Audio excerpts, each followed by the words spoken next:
do not need much introduction, but I will briefly draw to your attention Councillor Peter Golds, who, as well as being a councillor in Tower Hamlets, which sadly is an interesting case for us potentially to explore today, is also on the Councillors Forum and a board of the Local Government Association. Thangam Debbonaire is the Member of Parliament where we stand right now, and Shadow Leader of the House of Commons, and I'm sure it doesn't need any further introduction to this gathering in particular, and Layla Moran, Member of Parliament for Oxford West and Abingdon, and also a member of the Public Accounts Committee, former member of the Public Accounts Committee in the House of Commons. Transparency International is a worldwide campaign against corruption. Corruption which we define as the abuse of entrusted power for private gain. And that means different things in different contexts, but in the context which I think we'll be exploring this afternoon, one of the ways it manifests is in public decision making being distorted by overbearing private interests. And sometimes that can be the consequence of lobbying or conflicts of interest by public decision makers. And so democratic institutions seek to defend against this. And there are many ways that they do that. Transparency is, we argue, a very helpful mechanism, but in and of itself not sufficient to hold those that hold office on our behalf to account for the way that they conduct and make their decisions. A little word about where you can find out more about these issues. We've published a few reports about these corruption risks in our own society, in our own politics. Because it's essentially my job to help people understand that corruption doesn't just happen in hot countries where the politicians wear army uniforms. That actually it's a very real phenomenon that we need to guard against and confront in our own society. All of our reports are available to read for free on our website, which is transparency.org.uk.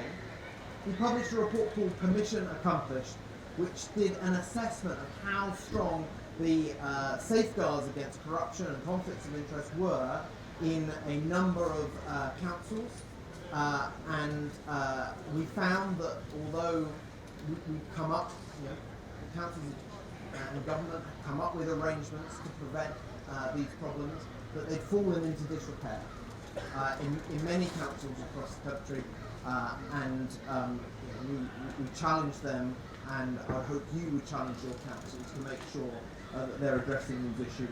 For example, we found that 32 councillors in 24 local authorities held decision-making positions in their local planning system, whilst at the same time working for developers or for companies that had developers as their clients.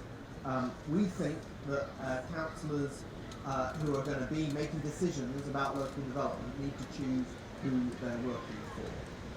We published a report last year called House of Cards, which looked at the wider influence of actors in development over public decision making. We found that a fifth of donations to the Conservative Party were made by those with a financial interest in the property sector. We found that private sector renters were underrepresented in meetings with ministers about policy affecting housing. And as much as you might read in the papers about who does have access to decision makers, I think our concern should be every bit as much about which voices aren't getting heard when decisions are being made. And finally, I will mention to you a report we published last year called Track and Trace, where we looked at the system for public procurement during the pandemic. We found systemic bias in the way public procurement operated in what was, of course, an emergency situation, and the National Audit Office, in their own review, identified a VIP lane which operated, whereby companies that were well politically connected, regardless of their experience meeting the government's requirement, move to the front of the queue for being assessed, and in an emergency situation, where you were in the queue was as important as any response that you might have put to a competitive tender that might have happened in normal circumstances. So whether it's public procurement, or indeed some of the funds that we've been hearing about today for regeneration and development, the Towns Fund, for example, it's very important, we would argue, that decisions about public money are always made in the public interest, and they are not distorted by the favouritism or connections of decision makers to those that have a financial interest in the outcome. So there's a little tour of some of the issues that are reflected and impacted by these questions about who has access to decision makers when decisions are being made on our behalf. So Peter, you have a wealth of experience in local government, and sadly Tower Hamlets has had a lot of experience in some of the issues we have about probity of decision making in local government. What from your time leads you to believe would be the most important thing we could do about this to give public confidence that decisions were actually being made in their interest? The biggest problem you will often find is in the planning or development committees of a local authority. The first thing I would do would be to make sure that any organisation, this will require legislation, and parties have to have the courage to put it through, that any organisation or commercial company that is in the business of lobbying support for a decision on a local authority is transparent. They must be known. Therefore, everybody must know who they work for, what they do, and they can't hide behind a website. Furthermore, when there are meetings with council officers or indeed council members, it must be known and recorded who those people are present at those meetings. It is absolutely no good that you can have a situation whereby an application for an enormous development can go and meet officials who will be drafting up a report for that development, and they'll have the architect, they'll have the planning consultant, they'll have the transport consultant, they'll have the air quality consultant, and then somebody sitting in the corner is somebody writing notes who actually is the lobbyist. Those people must be known, and there must be an account of that meeting, and the names must be known and published. And if somebody serves on a local authority, it should be known they're a lobbyist, which is absolutely no good that these people are not known, because of course they can, and they do pick up the phone to colleagues in their particular political group who may be serving on a planning or development committee. Now let's be absolutely clear on one subject. There are over 7,000 councillors in this country. I don't for a moment believe there are 7,000 dodgy people. And when people behave badly or something goes wrong, it hits all of us. Every one of us, when there is a scandal, knocks on a door and somebody will say you're all the same, and we're not the same. Most of us are thoroughly decent people trying to do a good job for their residents. And our reputations are damaged by this lack of probity. So let me be quite clear, there needs to be a compulsory legislated for register of lobbyists. That register must be in the public domain, and every meeting where lobbyists go to see councillors or council officers, an account must be known. I said earlier on, very, very simply, and when we were in the green room, at the time of the first Tower Hamlets scandal, I through available to any member of the public, read the cabinet minutes of Lord Goldsmith's advice to the Blair government on going to war with Iraq. I took a copy of that and said, could I have a meeting of the then executive mayor and certain officials on a matter that was going forward? And I was told it was ultra confidential. I'm sorry, I could discover why the country were going to war because that was available, but not at a minor decision in a London borough. That is a scandal, and that needs to be dealt with. Thank you, Peter. So these are certainly not issues that are limited to local government. We had, at the end of last year, the resignation of an MP in the end, who the Standards Commissioner had found to have been lobbying for a company that was paying them as a client, and that was in breach of the MP's code of conduct.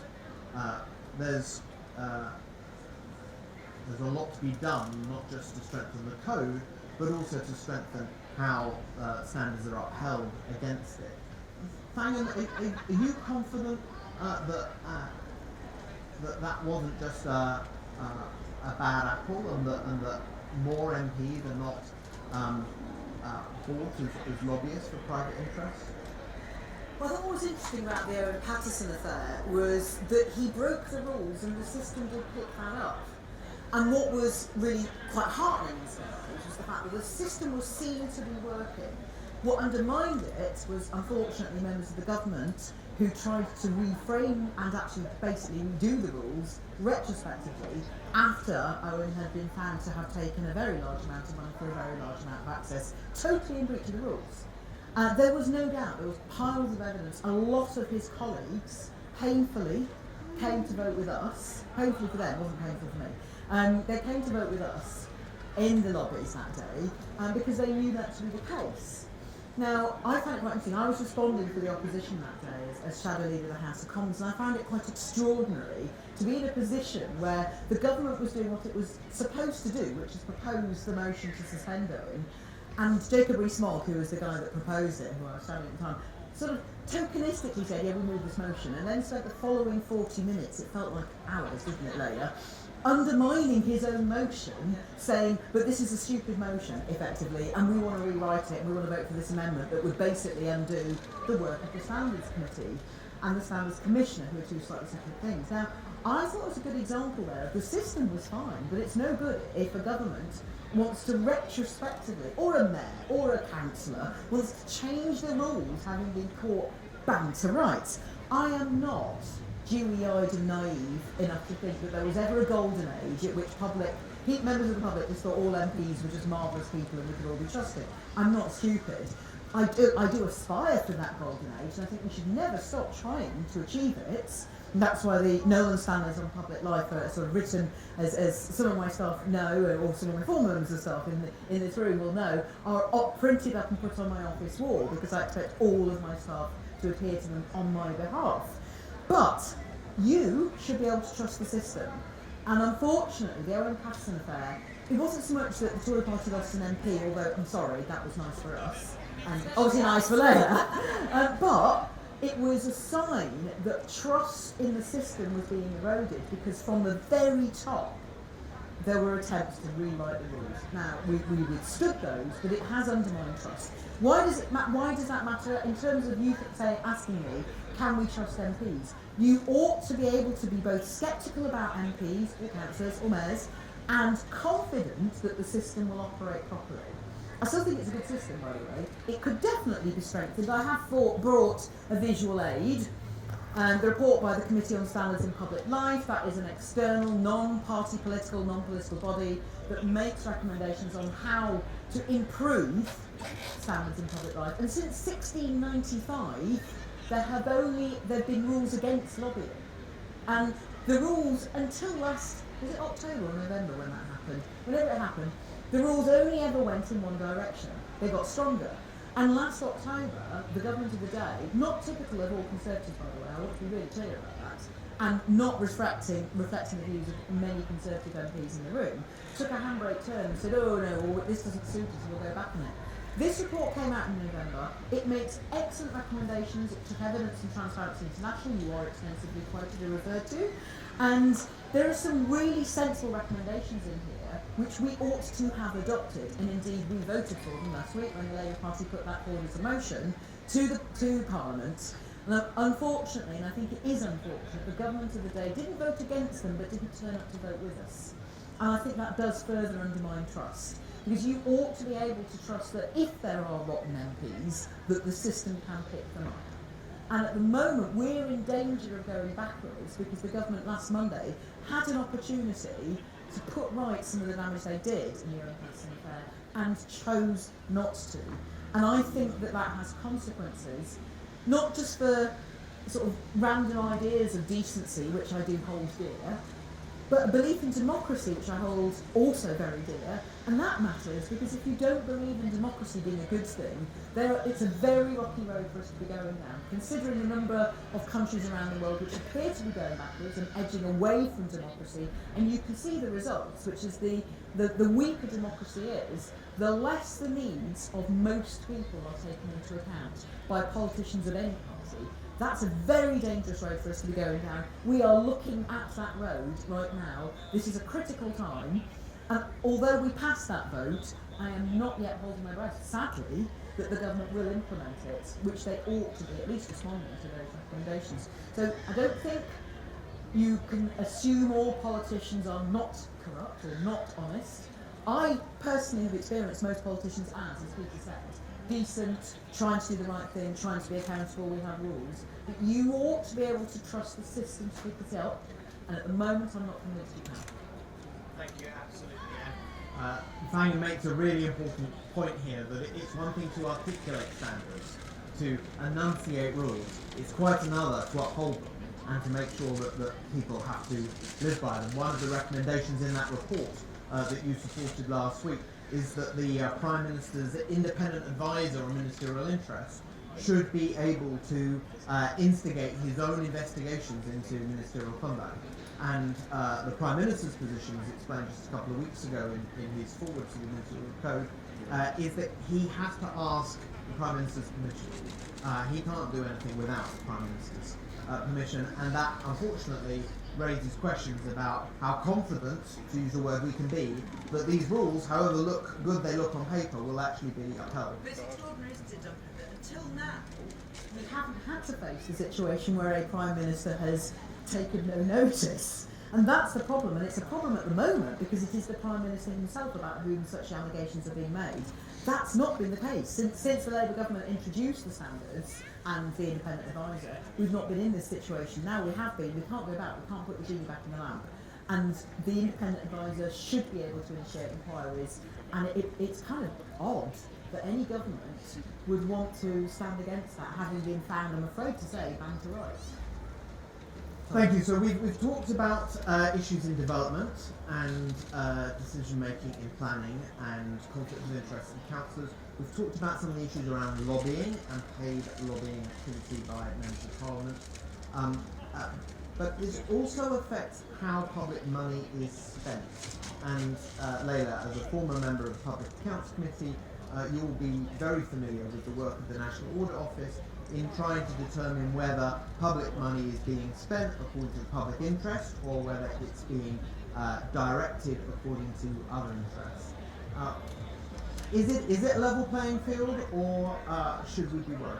Well, the Public Accounts Committee currently is worried. I love the Public Accounts Committee, by the way. I'm no longer a member simply because I just don't have time, but if any, and I think we're in a tent of political geeks, if you don't regularly read their reports or see them hold committees to account, I mean, in Whitehall, the only committee that ministers really care about, so to speak, is that one, because actually they are not the ones who get to answer to it, it's their civil servants who are hauled in front of it. It's the permanent secretaries, it's the decision makers within the departments, and it is a committee run brilliantly, in my view, by Cllr, and before that was Margaret Hodge, who have both been absolutely incredible at leading that committee. And the motto of the committee is that sunlight is the best disinfectant. And it is in my view, one of the pivotal parts of our democracy that most people just don't know enough about. They rely heavily on the National Audit Office's work, whose job it is to go in and audit, as you might imagine, the different ways that different departments manage their money. That is then linked back to what the government sets as its priorities for the year.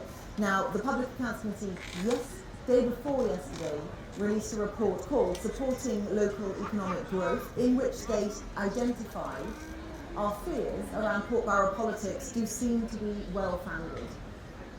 There was, some of you may be aware, a levelling up fund that was introduced in this Parliament, £4.8 billion that was announced. In November 2021, 1.7 billion of that was awarded to 105 projects around the country. Fine. Normally, what would happen is the department that decides where this money goes sets up its principles for how the money is going to be allocated before the projects are announced. The Public Accounts Committee unveiled that in the questioning of the department, they realised that the other way round happened. What that meant was they decided where the money was going to go and then afterwards constructed the principles by which it was going to be allocated. How is that not corruption? They basically decided after the fact. Now it's fine for a government to say they want to level up. Therefore, areas like mine, Oxfordshire, maybe will receive less than places elsewhere in the country where they've decided they want to allocate the money. That is for the government to decide to do. And if they are going to do that, they need to clearly spell out how they're going to do it. The problem they have, of course, is if they say they want to move resources away from the southeast into, say, the north, there are quite a few Labour constituencies in the north too.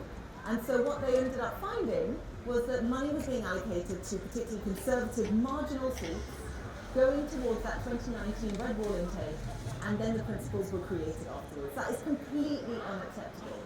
And I think one of the things that I regret always about the Public Accounts Committee is that it just doesn't have even more power. It has powers to compel witnesses, it has powers to give that sunlight, but what it doesn't have is any kind of power of sanction. Because what they will do and what they have done is they produce reports, and then it is up to the Treasury, so the Treasury Minute is always worth reading too if you're especially deeply about this, because then it's the Treasury who then respond, it's the department itself usually that responds with rubbish answers, but apart from the response, there then isn't then any other way of holding those departments to account. So I would love to see even more powers given to the Select Committee system as a whole, because, by the way, the Select Committee system is cross-party. The way it's designed is cross-party. And Meg runs it brilliantly, but actually Geoffrey Clifton-Brown, who some of you may well know as the Deputy Chair of the 1922 Committee in the Conservative Party, not someone who you would necessarily think would easily give his own side an easy tough time, actually signs up to these reports too, and it's done completely cross-party. So you think to yourself, if they come out with something so strong that even he and his colleagues have agreed to, then that must mean that there is a huge amount there that is going wrong, and we should probably be enacting every single one of their recommendations, rather than what quite often happens is that it gets put out, it gets read, and then gets dumped. Thank you, Layla. So I promised you we were going to make space for your questions in this session, in the spirit of the Big Tent, and we've done that. So we've still got half of the allocated time left to respond to your agenda on this discussion. I think the definition of an oligarch is somebody who props up the ruling party and then it gets recompensed for that by the state. And so it's surely the case that this is happening in this country, especially on the PPE, the trace and track, where billions went to friends and contacts of the ruling party. And surely that's corrupt. And the Good Law Project has shown it to be such. And yet, we don't seem to have either the public appetite, or certainly not the legal appetite to take them to court. At the bottom line, could there not be a windfall tax on all those who have profiteered out of COVID? And there has been, in the past, windfall taxes on those who profiteered from war, and the very rich profiteered from COVID. That's shown to be the case. So can we not bring them to account in that respect, and why are political parties not leading that cause? Hello. So absolutely take the point of all of this being in the public's interest and us having to trust the system. What are your thoughts on the politicians in this instance, councillors having to trust the system as well. So it is the case now that the standard system is being politicised to a point where, for example, council that I work in, is you use that for political gain. You submit standards complaints against each other, therefore wasting officer time, wasting public finances, and just completely distrusting the system itself. And if I may, a very quick second question. The LGA Code of Conduct, which we've just gone sort of through as well, you can argue it takes it a bit too far, if you will. There's sections on disclosing interest if it concerns your well-being. You could technically argue that any decision that will benefit you as a local council or your administration will affect your well-being. So are we not then slightly taking it a bit too far? Thank you. I'm an NHS worker, and for me, so it's all about health. And what is central to health is the state of the planet, the climate, and soils. We're, all scientists, and we all know in this room that we're on the brink. Unless we take urgent and radical action, now it's going to be runaway, some runaway climate change. So I guess the question is, in the context of corruption, why is it that it's just not a central issue? Is it to do with lobbyists and other influences? Why is it that everyone is just not seeking to address and looking at solutions to this? Thank you very much. We've got a really wide canvas there. So there's a question about dealing with vexatious complaints and maybe trivial issues, and how we make sure that this effort is focused on what really matters. A question about PPE procurement in the NHS, and I'll comment on that before we finish. And then a question about what might be stopping policymakers grappling with climate change with the urgency that it may need. So who wants to go first with any one of those? So I really appreciate your question, because I think it comes at a really important time. In the context of the cost of living crisis, you may have noticed that some, particularly on the very fringe part of the Conservative Party, are now using this as an opportunity to start rolling back or make the case for rolling back on net zero. There is a model in Parliament where particularly the Conservative Party, led by people like Steve Baker and others, decide on an issue, start to pool resources, get supplemented by outside groups, some of whom have very poor transparency on where their money is coming from, who then seek to influence what's happening within government. And I'm deeply, deeply concerned about this new group that now seems to be mobilising, which is essentially an anti-net zero group within the Conservative Party. Now, to be fair to the rest of the Conservative Party, many of them are resisting them, many of them have noticed that this is happening, and they are very worried about them as well. So I'm not tarnishing the whole of the Conservative Party with this brush at all, but I'm deeply concerned by that. There is also a separate report which I would recommend for those in general for people to read, that Chris Bryant's committee has put out about all-party parliamentary groups and how they are used and funded. I'm the chair of the all-party parliamentary group on coronavirus. We've done work on PPE and other things as well. We are very conscious that we need to be 100% transparent about where our money comes from. We are well funded, but we believe that it fundamentally undermines people's trust in our reports if we don't then fully tell them where all that money is coming from. There are other groups that are not as transparent, and what the report makes clear is that actually that is one of the ways that outside influencers, lobby groups, etc., get their handles on the tillers of power, manage to influence large numbers of backbenchers, and through those routes are able to influence government. So that's another report for to add to your reading list from this session. Thank you, Layla, and very interesting point about all-party groups. And since we don't have anyone to speak for the government here today, I did hear the Home Secretary last week express her concerns about foreign states' sponsorship of all-party groups, and so I think there could be some cross-party initiative to address that issue. Peter, on the question about local government, how do we prevent standards committees and other infrastructure from being mischievously abused or manipulated for vexatious reasons? the methods that was used to intimidate councillors sitting in town hamlets was effectively to get rid of all the officers. We had nothing but temporary or interim officers. We were instructed at one point by the government to appoint a chief executive. At a council meeting, I stood up and said it was about time we appointed a proper chief executive. It cost me £3,000 out of my money to defend that one-line statement. I had to engage a solicitor and a QC because I was immediately taken to standards. During the first Rahman administration, virtually every council meeting resulted in standard complaints against councillors from the Labour or the Conservative parties. It was preposterous. 3,000 quid that cost me.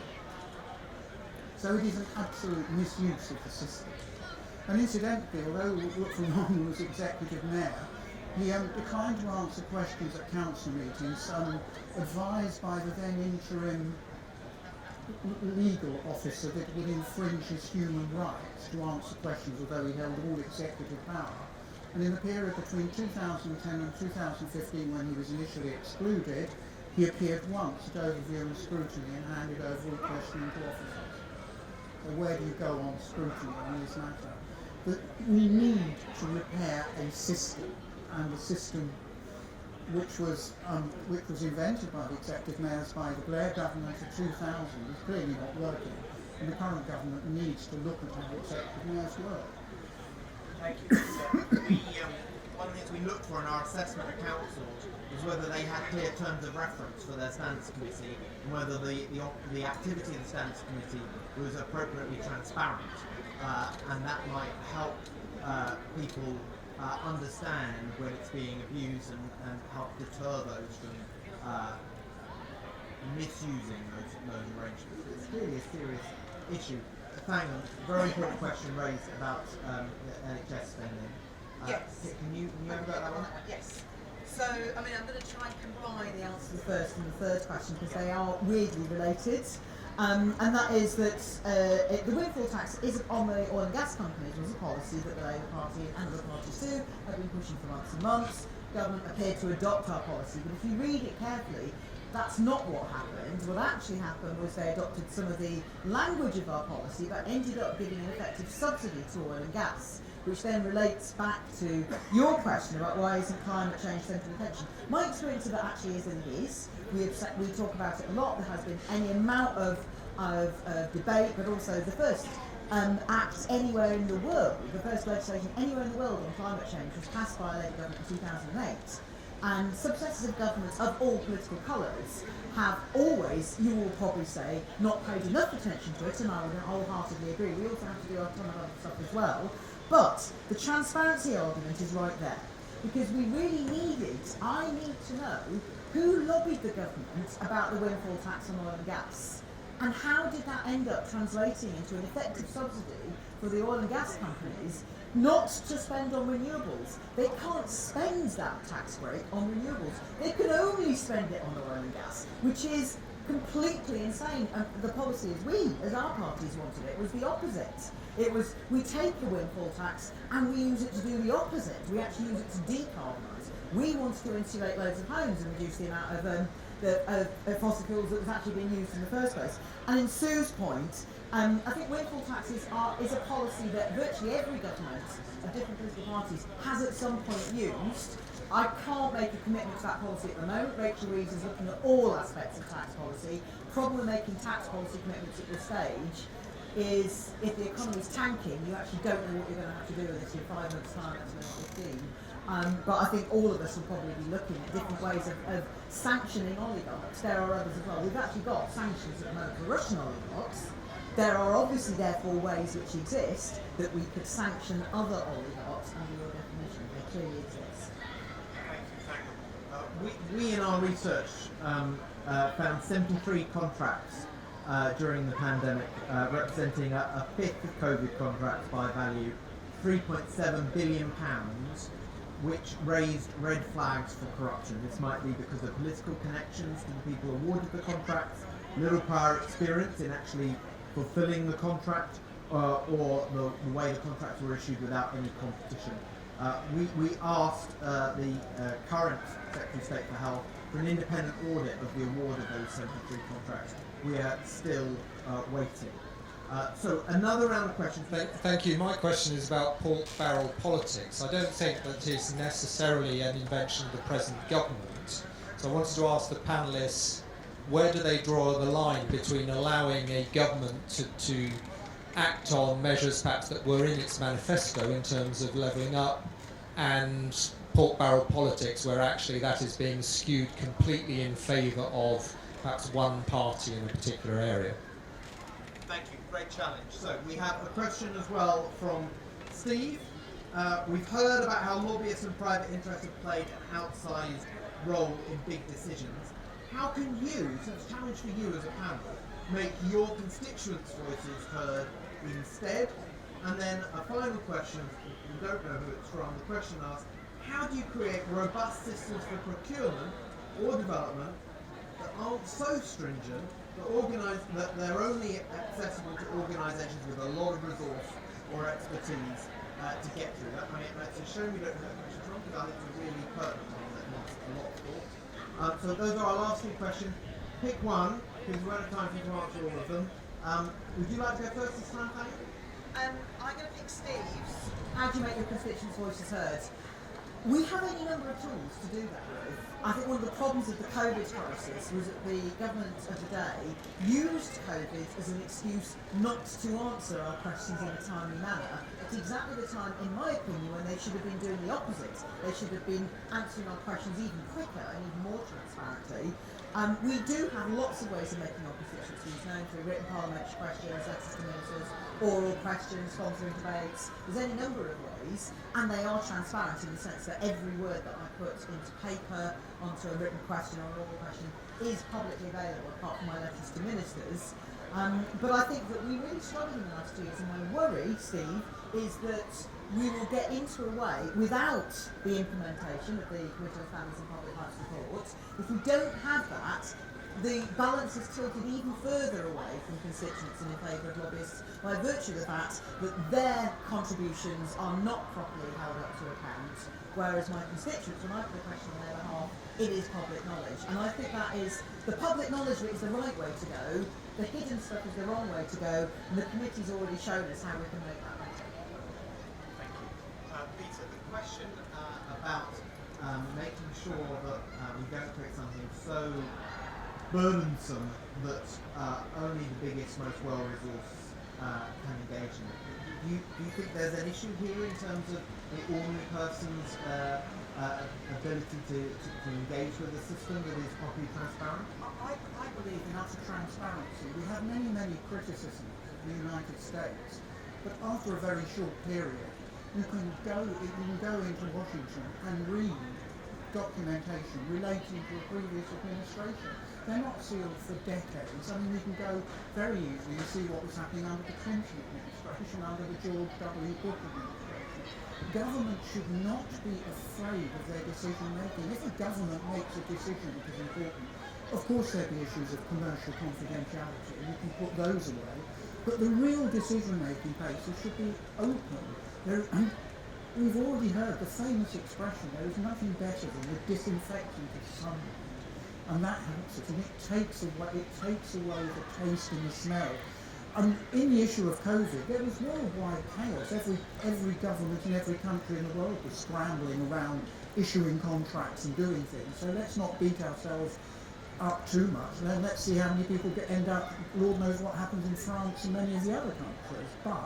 But if we had better transparency, then we wouldn't be having these conversations. It's the issue is transparency. As a councillor in a local authority, I've got nothing to be frightened of. I've got nothing to say why I put my hand up and make a decision. I'm happy to say so. And members of Parliament and members of the government should be in exactly the position to do the same, subject to the issues of commercial confidentiality, or people's health, or people's personal details. Thank you, Peter. Layla, if you want to get stuck into the pork barrel politics question from Tom.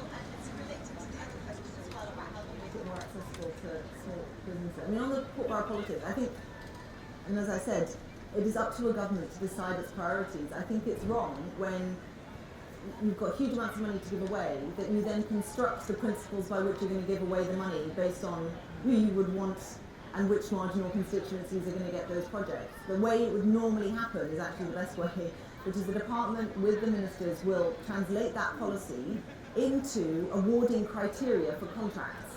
Then those contracts go forward and are awarded on the basis of principles that are constructed in advance. And I think that is perfectly legitimate and should end up with a spread of different constituencies getting awards. I think the problem we have at the moment is that it's the other way around that seems to be working. They're deciding where it should go first and then they're doing it the other way around. And therefore the process by which the principles are being constructed isn't transparent until after the awards have been made. Everything's in the wrong sequence, and that's the problem. It's not that they've decided that they want to rebalance the economy. I don't have an issue with that at all. But the link to public accounts committees, I was on the committee when the collapse of Cllr happened. If people remember, this was an enormous company. Lots of local government authorities were affected because they were the ones who would deliver much of their contracts. And what came off the back of that was actually the government had become far too reliant on these huge companies who it became an industry in of themselves within the companies to get onto the lists of government contracts. They knew the ins, they knew the civil servants, they had the connections. It was almost its own VIP lane, and then it came to bite the country in the arse because it turns out there were only a small number of companies that could afford to have that in-house knowledge, and we ended up relying on them too much, and then it caused collapse. So actually, it was a diversification that came after that I would say is a good thing. And the Institute for Government have done a lot of work on this. So if anyone's interested in how to do this better, go and look at the work from the Institute for Government. Thank you. So there's a real job of work to be done here, and we need you to all play your part.